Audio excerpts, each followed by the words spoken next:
Right, this is the Junior Maths Challenge from 2023. Let's just do it. If you can't do a column subtraction, then you're in trouble for the rest of this test. How many of the following options are factors of this? Well, 1 times 30, so yes. 2 times 15, yes. 3 times 10, yep. 4 times, well, 8.5, which doesn't really work. It's not 8.5, is it? It's 7.5. Anyway, not a factor because it's not whole numbers. 5 times 6, so yes, that means 1, 2, 3, 4 of them are, and that one is the answer. You can add all these things up, you'll get 15. Add all these up, you'll get 40. Divide both by 5, we're going to get 3/8. One of these is the largest two-digit positive number that's divisible by the product of its digits. So 1 times 2 is 2, and 12 is divisible by 2, so that works. But it might not be the largest, because 2 times 4 is 8, and 24 is divisible by 8, so that works too. 3 times 6 is 18, which is divisible by 30, or 36 is divisible by 18, I should probably say. So yeah, that works too. 7 times 2 is 14, and 72 divided by 14 is not an integer, so no. And 9 times 6 is 54, which is 96 certainly isn't divisible by 54. So no, and this will be the largest one. So we'll underline it and we'll move on. 100 meters, this is roughly 20 seconds. Speed equals distance over time. 100 divided by 20, cross off the zeros, 10 divided by 2 is 5. Here, well, we can very quickly work out if this needs to add up to 43. This plus this is 36. So we're missing 7, so that must be a 7. And now, without working out these circles, I know this must equal 43, like this plus this plus this. And there's 13 here, so therefore these two must equal 30 together, right? If these two add to make 30 together, then therefore plus 13 gives me 43. So those two add to make 30. These two must add up to make 20, because then these two making 20 plus 23 must make 43. So I think if these two add up to make 30 and these two add up to make 20, and there's a 7 right there which was missing before, then the total of the missing numbers is 30 plus 20 plus 7, which is 57. You could work out what these primes are if you want to. I'm not particularly interested. The largest two-digit multiple of 2 is 98. Obviously, the smallest three-digit multiple of 3 is 102. The digits of a number that's divisible by 3 have to be a multiple of 3, so 1 plus 2, the digits, how much should I say? So 1 plus 2 is 3. So therefore, this number is divisible by 3. Anyway, this minus this is 4. How many of these are prime? Well, 0 squared plus 1 squared is 1, which is not prime. 1 squared plus 2 squared is 5, which is. 2 squared plus 3 squared is 13, which also is. 3 squared plus 4 squared is famously 5 squared, which is 25, which is not. This here makes, I think, 41, which is. And then this one here, 25 plus 36 is 51. Sorry, is 61.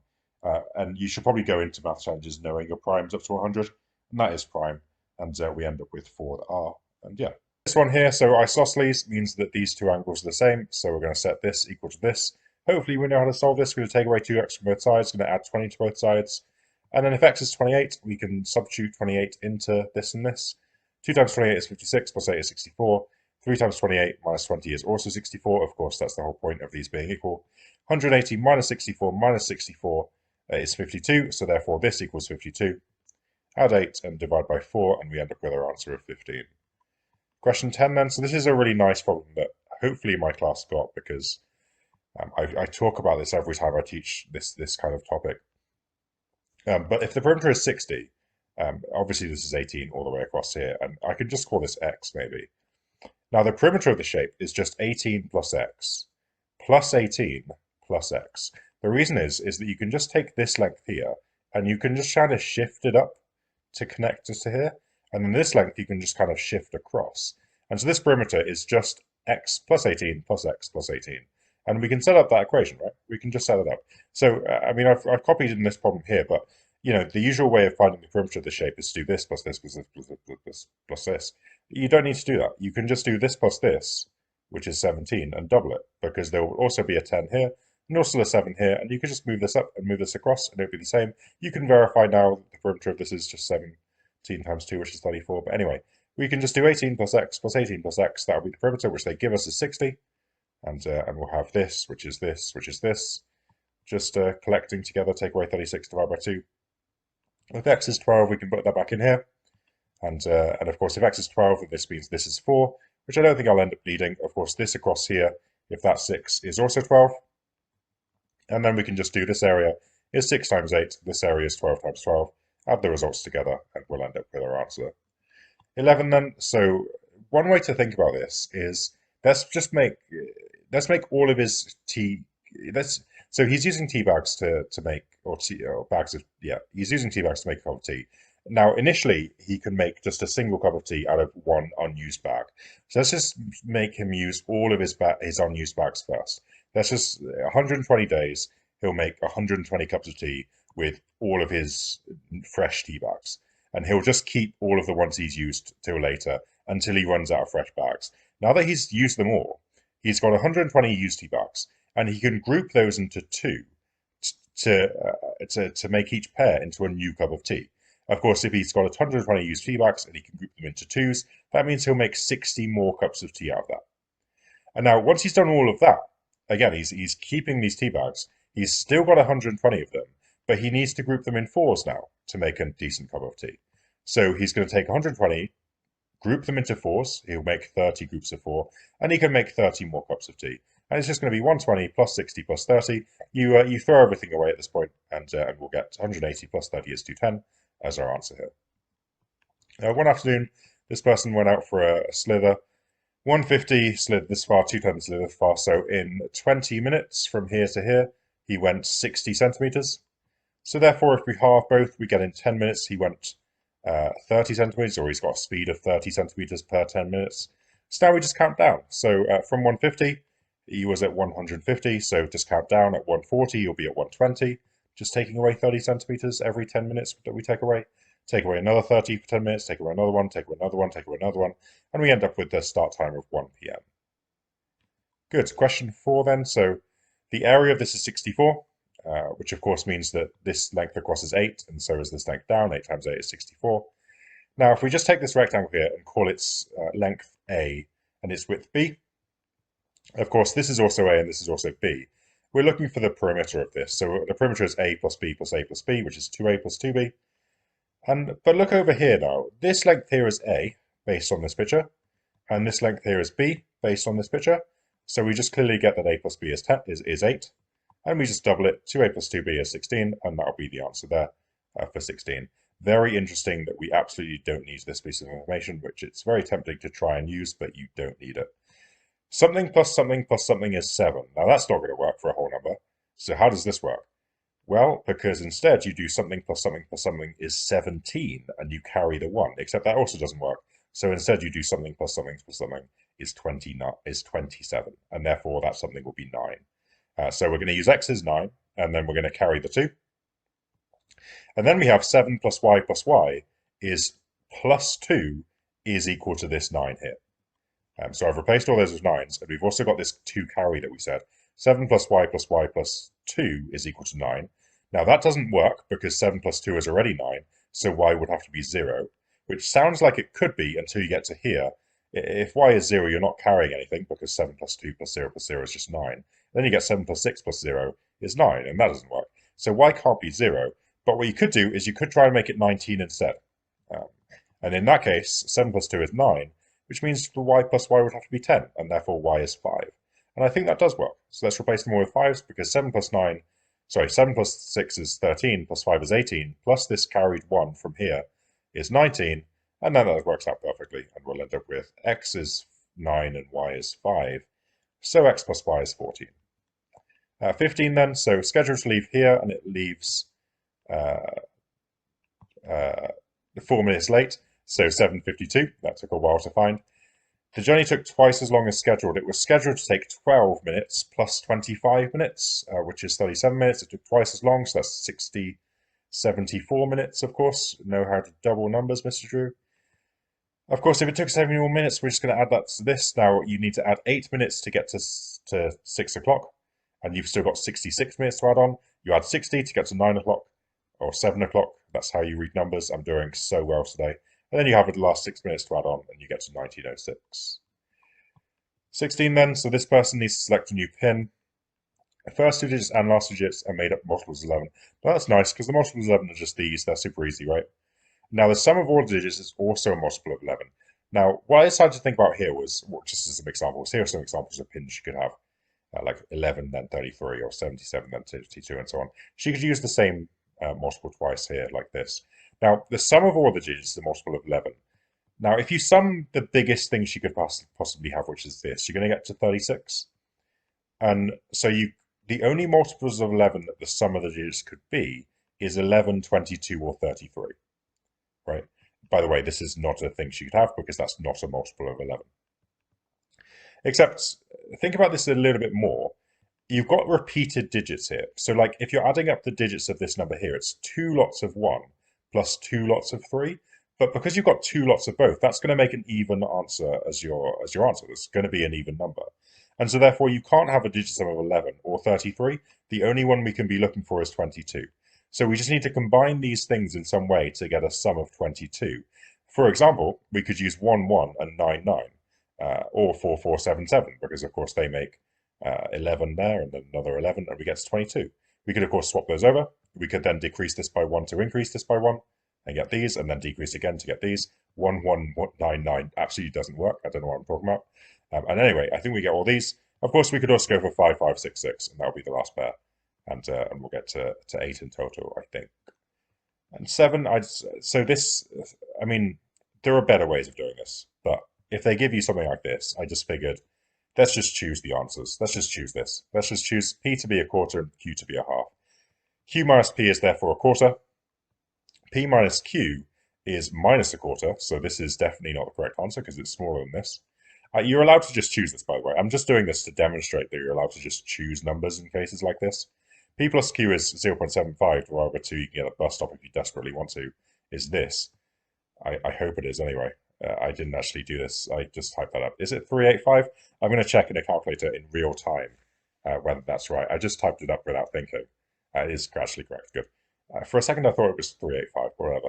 This divided by this is 0.25 divided by 0.5, which I guess, I mean, we probably know dividing by 0.5 is the same as doubling, so the answer is 0.5, because you just double this, or you can break out some fractions if you want to, as if you should have done that in the first place. KFC, which is 2 over 4, which is a half. Here then is going to be 0.5 divided by 0.25. Of course, that's the same as timesing by 4, so we should already know that this is going to be the correct answer because a half times 4 is 2, but you can do some more fractions if you want to, but you will eventually get that as the biggest one. Yeah, there are other things you could have chosen. This is a really lovely question. There are no parallel lines, so we've got to conclude that this must be about angles inside of some kind of polygon, but there's no real polygon either. There are shapes in here, and there are ways to flip these angles over to describe them, but I thought a nice way of doing this would just be to decide that if there are no parallel lines, why don't you just make some, mate? Why don't you just draw a parallel line in? That would be nice, wouldn't it? If we draw this parallel line here, this angle must be corresponding to this one. So I'll just label this to be the same as this, and just ignore this down here. Now that I've got them all together, I'm going to draw another line across here, such that this angle is 90 and so is this one. Because now I've made a 1, 2, 3, 4, 5, 6-sided shape, and I just want these angles here. But we know since 6-sided shapes have 6 minus 2 times 180 degrees inside of them. And then we can just take away the two 90s that I invented, and we'll get our answer of 540. In a football match, Rangers beat Rovers 5-4. Rangers were only ahead when they scored the final goal. So at half-time, Rovers were either ahead or they were drawing. They were either winning or drawing, this team Rovers here. So, okay, well, if Rangers had scored 0 goals in the first half, then the possible scores are 0-0, 0-1, 0-2, 0-3, 0-4. If Rangers had scored 1 goal, it can't be 1-0 because then they'd be ahead. So it starts 1-1, then 2-2, then 1-2, then 1-3, then 1-4. And likewise, if they had scored 2 goals, it would look like this, or 3 goals, or even 4 goals.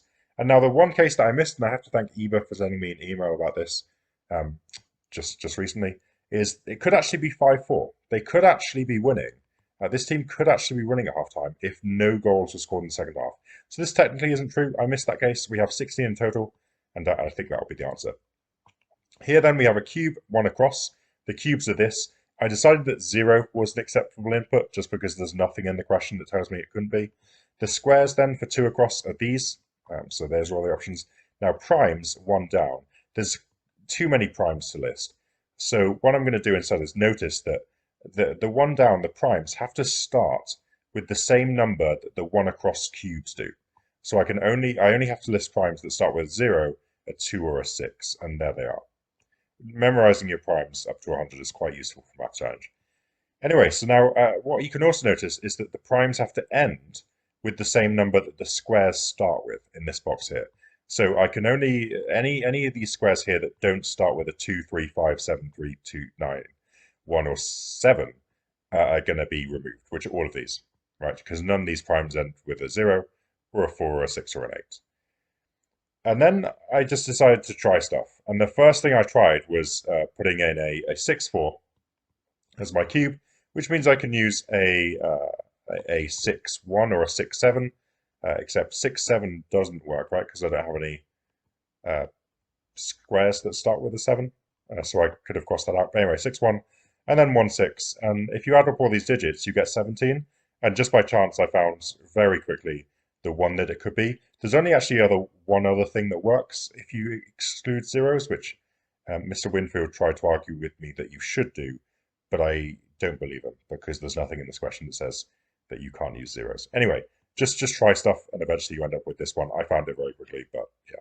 Just a quick edit here, actually. We received this email the day after the challenge, which says that if you're doing a cross puzzle like this, you can't actually use 08 or 01 as a two-digit number. That's banned. They just say they should have made it more clear, but you know, in future challenges, assume that you can't actually use 0. The reason, of course, is why is because you can actually make a 15 here by using, I think, 08 and then 02 and then 25 for our square. And this adds up to 15. And so you get another option that's available.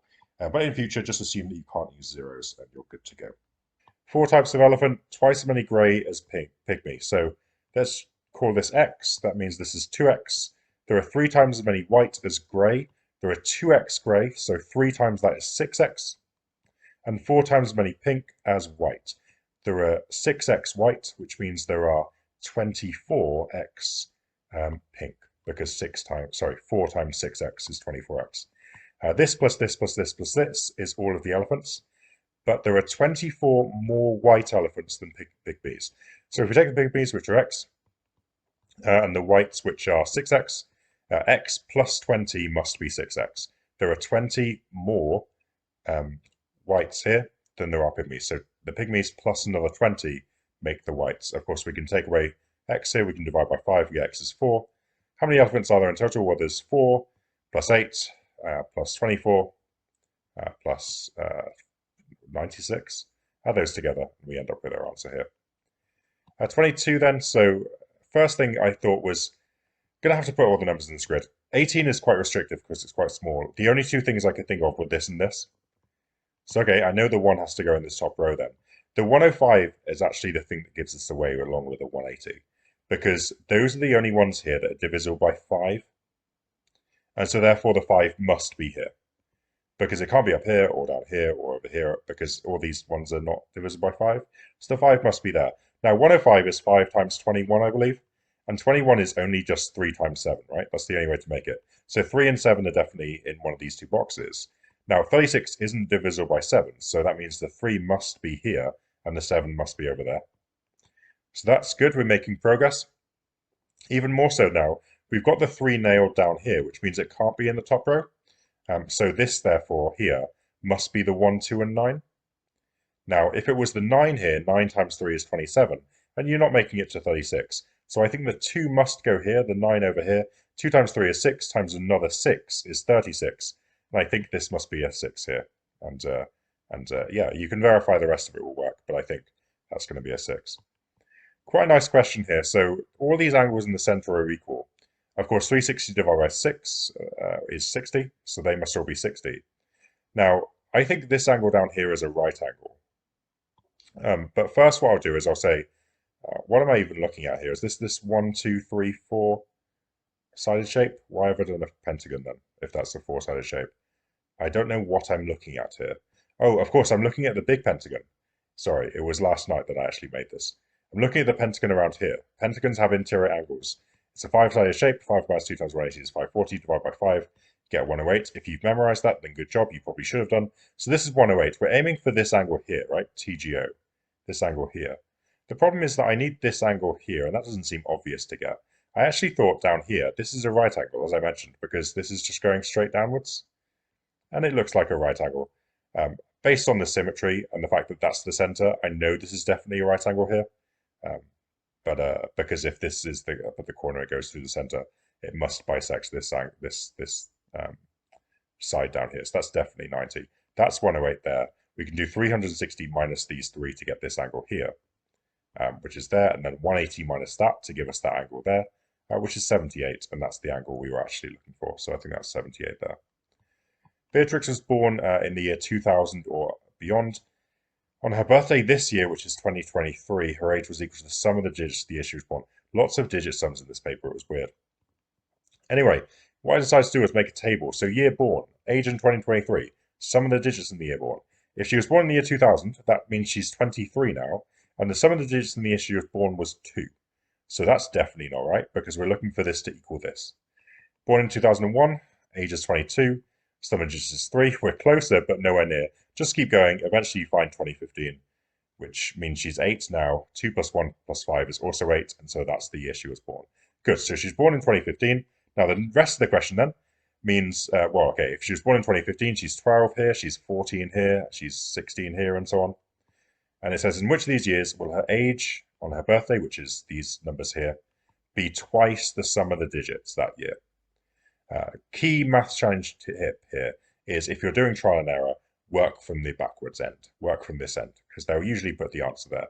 2 plus 3 is 8 plus 2 plus 3 is 5 plus 5 is 10, and 20 is double 10, and so this will be the correct answer. None of these work, but this one does. Work backwards if you are doing trial and error. All right, 25 then. 25. So this question is problematic.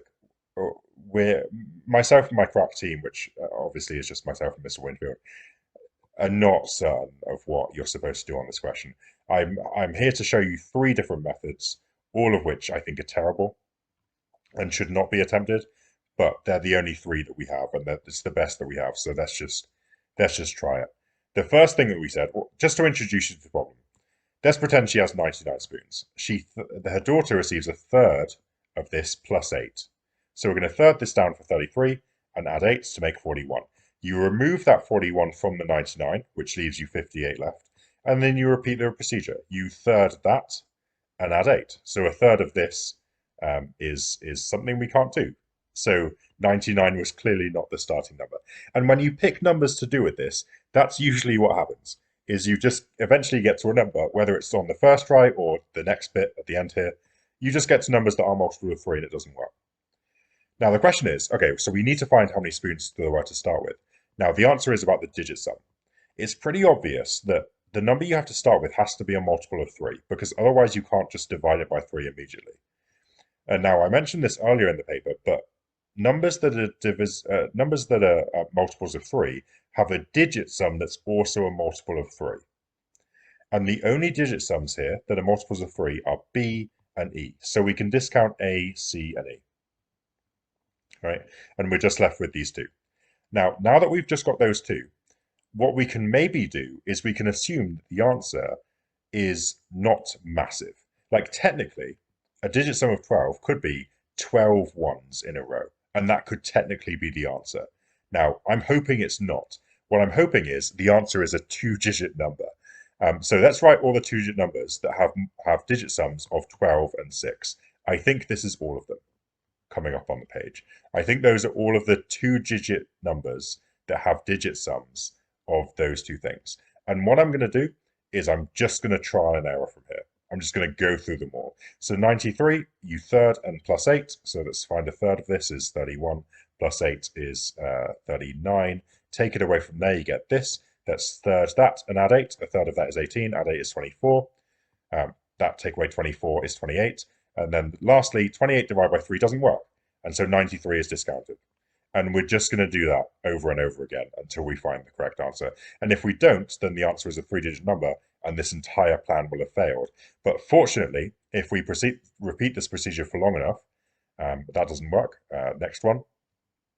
That gets closer, but there are 8 left over. Mr. Winfield pointed out to me that I spoke neighbor American style, but that's fine. There are 8 left over. There should be 0 left over because all the spoons left, so that doesn't work. Next is 48. Let's just do it, and eventually we work out that doesn't work either, and then we get to 57. You third it for 19, add 8 for 27. You take away, you get 30 left. You third it for 10, you add 8 for 18. Can you tell that I've done this a few times? You take it away from 30, you get 12 left. You third 12, that gets you 4, you add 8, you get 12, and we give away the exact number of spoons. So the correct answer is 57, which has a digit sum of 12. Now, that was a complete fluke that they just gave us a number that was under 100. We were thinking maybe there's some way to bound this problem, but we couldn't find a way to reasonably bound it. Like, it's logical that the answer can't be like a million, because then when you third it and add 8, and you have like 2/3 of a million roughly left over, and then you third the remainder and add 8, and then third the remainder of that, it's pretty clear you're not going to get to 0, because the +8 at the end is nowhere near big enough to fix it. You can do some maths on paper if that didn't convince you. But we couldn't find a sensible way to bound it, so we just kind of hoped, and it worked out. Now, if you are here for some good times, I've got 2 more methods for this problem. They're both pretty bad. The first way is just gun-ho with algebra. Just say that the number of spoons is 3x. I'm starting with 3x because that means I can third it nice and easily. Technically, maybe it would have been nice to start with something like 27x, because in the end I'm going to divide by 3 a couple of times, but it doesn't really matter. Daughter gets a third of this, and we add 8, and then we take that away from the total, and we have this left over. The son will get a third of this, and then adds 8. And then we remove from the total, which is 3x, the amount the daughter has and the amount the son has, which gives us, after you do a bit of maths, this. Now we third this. This is the remainder. We third that, and we add 8, and that's how much the neighbor gets. We can expand this out and simplify a little bit, and that makes this. And now, the amount the daughter has, plus the amount the son has, plus the amount the neighbor has, must add up to the original collection of spoons, 3x. And then we collect all this together. I think I times everything. I think I made everything have denominator 9, so 1x is just 9 over 9x. And this is 17 over 9. Now that I've got all these 9s, I can just collect together the x's and collect together the numbers. You get this. And then you can times everything by 9, probably. Take away 19x, divide by 8. X is 19, so we start with 3 times 19, which is 57. 57, not 51, you muppet. 57, as we already saw. So I don't know why I typed 51. I'm just an idiot. Of course, 5 plus 7 add up to make 12, and we have the answer of 12. There is a slightly nicer way of doing it that involves less algebra, but is still not fun. And conceptually understanding what I'm going to do is harder in this one. But the algebra itself is easier. You can work from the end. You can say that here, let's pretend after the daughter and the son have been given their spoons, you have x spoons left. Now, when you third that number and add 8, all the spoons must be gone. You can't be left with any spoons at the end.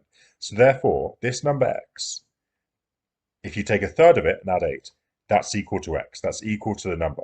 Right? You're looking for a number that when you third it and add 8, that is the number that you've got, because all the spoons go away. So of course we can solve this by timesing by 3, taking away x and dividing by 2. And now we know that we got to 12 spoons here. So now we go back another step here, call this amount y, the amount that we get to after we give the daughter her spoons. Now y, when you third it and add 8, leaves behind a remainder of the 12 that we need to give to the neighbor. So therefore y equals a third of y plus 8 plus 12. So you third it and add 8, and then you have the remaining spoons, and they equal to the total that you started with at this step. Of course, you can solve this. It's not too hard to solve. And you get this, and then we go back one more step, and we say, okay, when you start with z, and you take a third and add 8, you're left with 30 more spoons, because that's what you need to start this stage with. So you end up here, you can solve this, and you also end up with 57 as our answer. The digit sum, of course, is 12. Thanks for sticking through that, and I'll see you next time.